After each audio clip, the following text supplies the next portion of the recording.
అమెరికాలో పిచ్చెక్కిపోతున్నారు భారత్ వ్యవహార శైలితో. భారతదేశాన్ని ఎలాగైనా సరే కంట్రోల్ చెయ్యాలి. మోడీ లాంటి ముండోడు అక్కడ ఉంటున్నాడు. కాబట్టి హసీనా అలాగే దించేద్దామంటే కుదరట్లేదు. కానీ అప్పటికి రాహుల్ గాంధీని వదులుతున్నారు.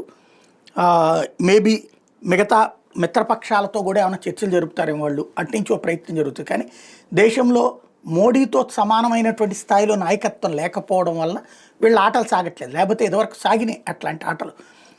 అటల్ బిహారీ వాజ్పేయిని దించలేదా? సంకీర్ణ ప్రభుత్వాలు ఉన్నప్పుడు అది చాలా సులభం అన్నమాట వీళ్ళకి.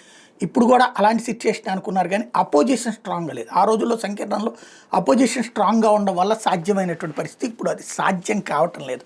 ఇదంతా ఎందుకు చెప్పాల్సి వస్తుందంటే, రష్యాకి ఏది భారత ప్రభుత్వం ఆర్థిక సాయం చేస్తుంది.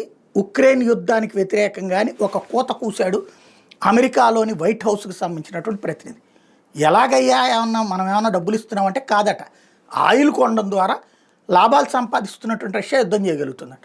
కాబట్టి ఉక్రెయిన్ యుద్ధాన్ని రష్యా చేత చేయించడం వెనకాల భారత హస్తం ఉందన్నటువంటి కారు కూత.